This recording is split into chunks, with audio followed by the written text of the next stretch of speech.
He thought he'd die alone in the snow until 5 sets of golden eyes found him, and everything changed. Ethan Harper's world had shrunk to the icy bite of chains cutting into his wrists, and the relentless howl of the Wyoming wind through the skeletal pines of Bitter Creek National Reserve. The 38-year-old forest ranger had spent 15 years patrolling these woods, his boots carving paths through every trail, his hands nursing injured hikers back to health, his voice a steady beacon for those lost in the wilderness. But now, he was the one lost, chained to a gnarled pine tree in a forgotten corner of the reserve, his uniform torn and soaked in a mix of blood and melted snow, his breath shallow and ragged in the sub-zero air. 2 days since the ambush, since the muffled voices behind ski masks had snarled their demands.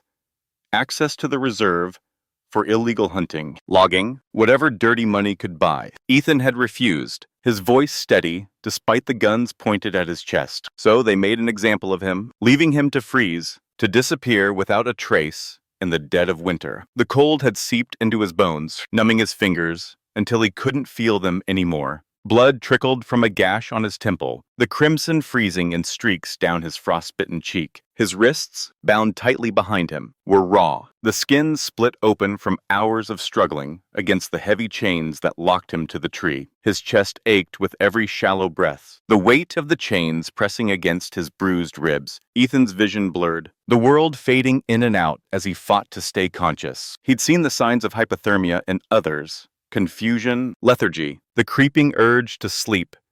But now it was his own body betraying him. Not yet, he whispered to himself, his voice barely audible over the wind. Not like this. He thought of his team back at the ranger station, of the crackling fire in the main hall, of the thermos of coffee he'd never gotten to finish. He thought of his sister in Cheyenne, who'd begged him to take a desk job years ago. He thought of the wolves he'd tracked last spring, their howls echoing through these same woods. Wolves. The thought snapped him back to the present, a jolt of fear cutting through the haze. He squinted into the snow-dusted darkness, his swollen eyes straining to make sense of the shapes moving toward him. 5 figures, dark against the glistening white, their movements low and steady, their eyes glinting like embers in the faint moonlight. Ethan's heart pounded, his survival training kicking in despite his battered state. Stay still. Don't show fear. But as the figures drew closer, he realized these weren't wolves. They were German shepherds, canines. Their thick coats were dusted with snow, their ears perked, their movements deliberate, almost tactical. The lead dog, larger than the others, stepped forward, his scarred left eye catching the dim light as he locked gazes with Ethan. Valor, an 8-year-old retired military K9, moved with the precision of a soldier, his golden eyes sharp and unyielding. Ethan's breath caught in his throat, a mix of hope and disbelief swelling in his chest. These dogs weren't strays. They were trained, a unit on a mission. Valor sniffed the air, his ears twitching as he took in the scene. The blood, the chains, the faint scent of desperation clinging to the ranger. Then, in a move that sent a shiver down Ethan's spine, Valor sat directly in front of him, chest proud, ears perked like a sentinel, guarding a fallen comrade. The other 4 dogs fanned out with the same eerie precision. One sniffed the base of the tree, its nose brushing against the snow-crusted chains. Another circled the area, its paws leaving faint prints in the fresh powder. 2 more positioned themselves on either side, their eyes scanning the tree line as if expecting danger. Ethan watched, his mind racing despite the fog of exhaustion. These weren't random actions. The dogs were working together, their movements almost human in their coordination. Tears stung the corners of Ethan's eyes, the emotion raw and unfiltered as the wind whipped against his bruised face. He couldn't speak, his throat too dry, his voice too weak, but he managed a raspy whisper. Good. Boys? Valor's head tilted slightly at the sound, his scarred eye glinting with something Ethan could only describe as understanding. The alpha dog stepped closer, sniffing at the chain that bound Ethan to the tree. Then, with a single, sharp bark that echoed through the frozen woods, Valor signaled to his team. One of the dogs began digging in the snow around the chain, revealing the rusted padlock that held it in place. Another leapt up, barking toward the sky, its voice cutting through the silence like a beacon. Ethan's heart pounded as he realized what was happening. The dogs weren't just assessing the situation. They were acting on it. as if they knew exactly what needed to be done. Minutes stretched into what felt like hours, Ethan's consciousness slipping as the cold tightened its grip. His head lolled forward, his vision darkening. But just before he succumbed to the darkness, he heard it. Distant voices, the crunch of footsteps running through the snow, and then a human shout, urgent and clear. "I see him, over here." Ethan barely lifted his head, his swollen eyes catching a glimpse of a woman in a police uniform. Rachel Vance, a canine handler in her early 30s, her snow-blonde braid swinging as she sprinted toward him, flanked by more handlers. The dogs had done it. They had brought help. As Ethan's vision faded, he caught one last glimpse of Valor, standing just a few feet away, his golden eyes fixed on him. Not with curiosity, not with confusion, but with a quiet, unshakable resolve. Then the darkness claimed him, and Ethan passed out, the sound of Valor's steady breathing. The last thing he remembered, Ethan Harper's world snapped back into focus with the sharp sting of antiseptic and the steady beep of a heart monitor cutting through the fog in his mind. The 38-year-old forest ranger blinked against the harsh fluorescent light of the Bitter Creek Ranger Station's infirmary, his body screaming in a protest with every movement. Every muscle ached, every bone felt like it had been hammered, and the raw wounds on his wrists burned beneath fresh bandages. But he was warm, too warm. After days of freezing in the Wyoming wilderness, his skin prickling as if the heat itself were an assault. He tried to sit up, but a gentle hand on his shoulder stopped him. "Easy there," a soft voice said. A nurse, her face kind but tired, hovered beside him. "You're safe now. Ranger Harper, you're lucky they found you in time." Ethan's throat felt like sandpaper, his voice a rasp as he forced the words out. "The dogs?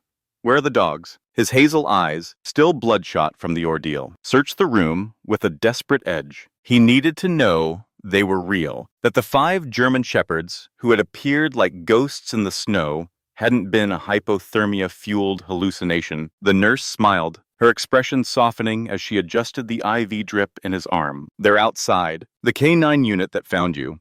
They've been waiting, especially the big one with the scar. He hasn't moved from the door since they brought you in." Ethan let his head fall back against the pillow, a shaky breath escaping him. It hadn't been a dream. Valor and his team were real, and they had saved him. Later that day, Sheriff Rachel Vance stepped into the infirmary, her snow-blonde braid neat despite the chaos of the morning. The 32-year-old K9 handler's deep brown eyes carried a mix of relief and restrained anger as she pulled a chair close to Ethan's bed. "Harper," she said, her voice gruff but warm, "you've got one hell of a story to tell." Rachel was a no-nonsense woman. Her rugged exterior, honed by years of training K9 units in the harshest conditions. But there was a flicker of awe in her gaze as she looked at Ethan. "How did they find me?" Ethan asked, his voice steadier now, though his hands still trembled slightly. As he gripped the edge of the thin hospital blanket, he could still feel the bite of the chains, the sting of the wind, the weight of hopelessness that had nearly crushed him before those golden eyes appeared. Rachel leaned back, crossing her arms, as she recounted the events with a precision that mirrored her training. "Our K9 team was running a winter training circuit in the eastern woods, a routine exercise to keep them sharp in the snow. We hit a sudden whiteout. Visibility dropped to 0, and I lost sight of them for just a moment. Thought they were gone, maybe lost in the storm." She paused, her jaw tightening as she continued, "But they weren't lost. They came back to the main station on their own, barking like mad, covered in snow. I knew something was wrong. I trusted them, loaded up the ATV, and followed their lead. They took me straight to you." Ethan closed his eyes, his chest tightening with emotion as the weight of her words sank in. "They saved my life," he whispered, his voice cracking. The image of Valor, sitting in front of him, proud and unwavering, flashed in his mind. Those golden eyes that had seemed to see right through him, to understand his pain in a way no human could. Rachel nodded, her expression softening. "Yeah. But here's where it gets strange." She pulled a folder from under her arm and opened it, revealing a map of the forest with hand-drawn notes in red ink. "You were chained to a tree in a sector that hasn't been patrolled in over 5 years. No active trails, no campsites, no fire roads. Whoever did this to you knew exactly where to dump someone they didn't want found." Ethan's jaw clenched, his bruised knuckles whitening as he gripped the blanket tighter. "Illegal operations," he said, his voice low and bitter. "They wanted me quiet. They almost got it. He could still hear the muffled voices behind ski masks. Their demands for access to the reserve, land for poaching, logging, whatever dirty money could buy in the shadows. He'd refused, and they'd made him pay for it. We'll find them, Rachel muttered, her tone carrying the weight of a promise. But there's something else. She stood and opened the door to the hallway, her movements deliberate. A moment later, in padded a large German shepherd, his thick coat still dusted with a few flakes of snow, his scarred left eye glinting under the fluorescent lights. Valor stopped in the doorway, ears forward, then walked straight to Ethan's bed and rested his head gently on the mattress,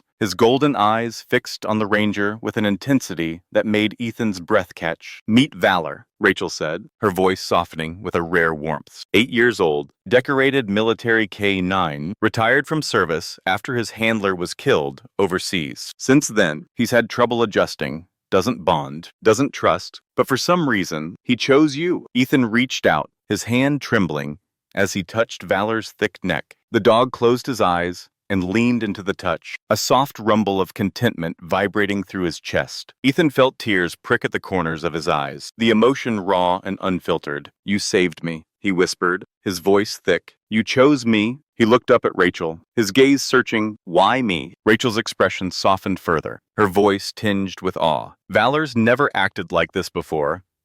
Not since he lost his partner. It's like something shifted in him when he found you. He stayed by your side the whole time we were out there. Wouldn't move until we got you on the sled. Even then, he kept looking back, like he wasn't sure we could be trusted to take care of you." Ethan looked back at Valor, his heart heavy with a mix of gratitude and something deeper, something he couldn't quite name. "I wasn't just another rescue to him," he said softly, his fingers tracing the scar over Valor's eye. "He understood what I was feeling." Rachel nodded, her voice barely above a whisper. "He's a soldier, just like you. He's been through hell, too." She paused, then added, "I've never seen a bond form this fast. It's like he knew you needed him as much as he needed you." The room fell silent, the only sound the steady beep of the heart monitor and Valor's rhythmic breathing. Ethan's mind raced, piecing together the fragments of his ordeal. The chains, the voices, the calculated choice of that remote sector, it all pointed to something bigger, something coordinated. "Whoever did this," he said finally, his voice steady despite the pain radiating through his body. "They weren't just random poachers. They had maps, gear, the nerve to leave a man for dead. They knew what they were doing." Rachel's expression darkened, her jaw tightening as she nodded. "That's what worries me. This wasn't a one-off, someone planned this, and they're still out there." She stood, her movements brisk as she gathered the folder. "We're bringing in federal investigators. This goes beyond poaching, too coordinated, too clean." Ethan glanced down at Valor, who lifted his head slightly, his golden eyes meeting Ethan's with a quiet intensity. "They made a mistake," Ethan said, his voice low but firm. "They didn't count on him." Valor let out a soft huff, as if in agreement, his ears twitching as he settled back down, his head resting on Ethan's leg. Rachel followed Ethan's gaze, a small smile tugging at her lips. "No, they didn't, and that's going to be their downfall." She hesitated, then asked, "Do you think you'd be up for working with him?" "Valor, I mean, he's technically retired. Too much trauma," they said. "But he's never connected with anyone like this. If you wanted to keep him, you'd both need to train, build the partnership. But I think he's already chosen." Ethan didn't answer at first, his eyes locked on Valor's. There was something unsaid between them, a bond forged in the frozen wilderness, a trust that went beyond words. "If he's willing," Ethan said finally, his voice steady, "I won't let him go." Just then, a sudden bark shattered the stillness. Short, controlled, urgent. Valor stood fast, muscles tense, ears back, nose high. Rachel jumped to her feet, her hand instinctively going to her sidearm. "What is it, boy?" she asked, her voice sharp with concern. Another bark, louder this time, echoed through the infirmary. Ethan sat up, ignoring the pain flaring through his ribs, his heart pounding as he grabbed the radio from the bedside table. Before he could key it, the power went out, plunging the room into darkness. The ranger station at Bitter Creek National Reserve plunged into an eerie darkness, the sudden blackout sending a chill down Ethan Harper's spine that had nothing to do with the Wyoming cold. The 38-year-old forest ranger gripped the radio tightly, his bruised knuckles whitening as he glanced at Sheriff Rachel Vance, her flashlight cutting a shaky beam through the infirmary. Valor, the 8-year-old German shepherd who had saved Ethan's life, stood rigid at the door, his scarred left eye glinting with focus, a low growl rumbling in his throat. The dog's ears were pinned back, his body tense, every muscle coiled like a spring ready to snap. "That was the garage door," Ethan said, his voice steady, despite the pain flaring through his battered ribs. He ignored the ache, his survival instincts kicking in as he stood, his hazel eyes narrowing in the dim light. Rachel froze, her hand on her sidearm, her voice sharp with urgency. "Stay here, I'll check it out." But Valor's growl deepened, a guttural warning, as he moved to block the door, his golden eyes flicking between Rachel and Ethan. Ethan's voice was calm but firm as he met the dog's gaze. "He doesn't want you to go alone." Outside, a shape darted past the window. A fleeting shadow, too fast to make out in the swirling snow. Then came the crash of breaking glass from the far end of the station, the sound slicing through the silence like a blade. Rachel raised her radio, her voice steady but urgent. "We've got an intruder. South entrance. Repeat, south entrance." But before she could finish, a loud bang echoed through the hall. A gunshot, the sound reverberating off the concrete walls. Ethan's heart pounded as he grabbed a hatchet from the wall, the nearest weapon he could find, his movements swift despite the pain radiating through his body. Valor was already moving, leading the way with a predator's grace, his paws silent on the cold floor as Ethan and Rachel followed. They crept through the narrow corridor, past the sleeping quarters and the mess hall, the backup generator still offline. Every step feeling like a countdown to disaster. The air was thick with tension, the darkness pressing in around them as Rachel's flashlight swept the hallway in short, controlled bursts. Then they heard it.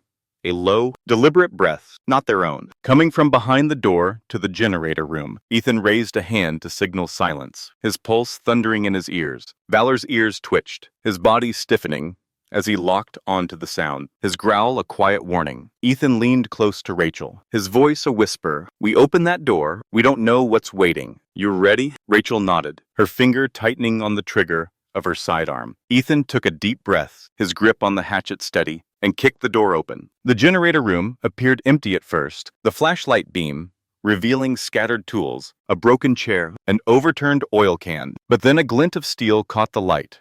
A crowbar, swinging from behind the generator as a man lunged toward them. "Back!" Rachel shouted, but Ethan was already moving, ducking just in time as the metal sliced through the air where his head had been. Valor didn't hesitate. The German Shepherd launched forward with terrifying precision, his jaws clamping down on the attacker's arm, forcing the crowbar to fall with a clatter. The man screamed, rage overtaking fear as he thrashed against the dog's grip. "Stupid mutt." But Valor held firm, his growl a low rumble as Ethan grabbed the man's other arm, slamming him against the wall with a force fueled by days of pent-up anger. "You were supposed to kill me and walk away." "Huh," Ethan growled, his voice low and dangerous as he pinned the man down. Valor's bite unrelenting. Rachel moved in quickly, cuffing the intruder with practiced efficiency, her voice steady as she read him his rights. But as the man spat blood onto the floor, a twisted grin spread across his face. "You think I'm the only one?" Ethan froze, his blood running cold as Rachel's expression darkened. "Check the perimeter," she barked, her voice sharp with urgency. They left the man restrained and rushed back into the hallway, Rachel's flashlight catching flashes of movement outside the window, more shadows, more figures in the snow. Then gunfire erupted. Pop, pop, pop, followed by a deputy's voice crackling over the station radio. "West side. They're breaching the vehicle garage." Ethan turned to Rachel, his jaw tight. "They're not here for me anymore. They're here to erase everything." Valor barked once, short and urgent, and sprinted toward the main entrance, his instincts guiding him with unerring precision. Ethan followed without hesitation. Rachel closed behind, their boots crunching through the snow as they burst through the emergency exit into the freezing night. In the clearing beyond the garage, headlights flashed.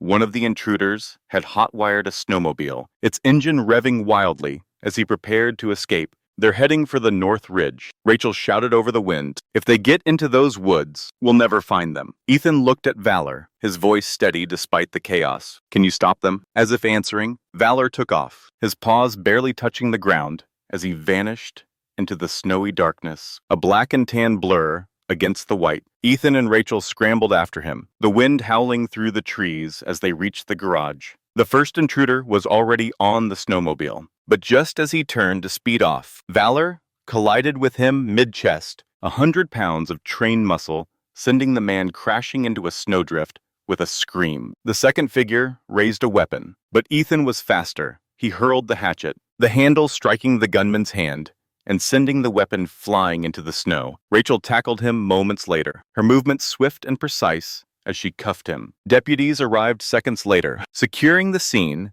as the fight ended as quickly as it had begun. Ethan stood in the snow, chest heaving, his clothes soaked, and his body shaking from the cold. Then he saw Valor, limping toward him. A bullet grazed just above his leg, blood staining the snow beneath him. Ethan dropped to his knees, his heart in his throat, as he opened his arms. Valor walked straight into him, resting his head on Ethan's chest with a soft whine. "You saved us again," Ethan whispered, his voice thick with emotion as he held the dog close, tears stinging his eyes. "You saved everyone." Weeks later, the forest thawed into spring, and the ranger station began to heal from the scars of betrayal. Federal investigators uncovered a network of corruption, illegal land sales, forged permits, and a web of criminal activity that had taken root under Sheriff Michael Dalton's watch. Dalton, the man Ethan had once trusted, was arrested after confessing his role in the scheme, his betrayal a wound that cut deeper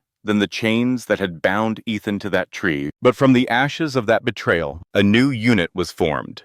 Ranger Tactical K-9 Unit Echo, led by Ethan and Valor. Valor's surgery was a success, the bullet having missed his vitals by inches, and though he moved a little slower now, his spirit was stronger than ever. Ethan, named lad of the task force, walked every patrol with Valor by his side, their bond a testament to the loyalty that had carried them through the darkest moments. Rachel, now chief of station operations, watched them with a quiet pride, knowing that if danger ever came again, they'd face it together. As the first wildflowers bloomed in the reserve, Ethan knelt beside Valor during a quiet patrol, running a hand through the dog's thick fur. "You're my partner," he said softly, his voice steady with resolve. Valor barked softly, a low, confident sound, his golden eyes bright with trust. They had both been broken by the past, but together they had found a purpose that nothing could shatter, a loyalty that would never break.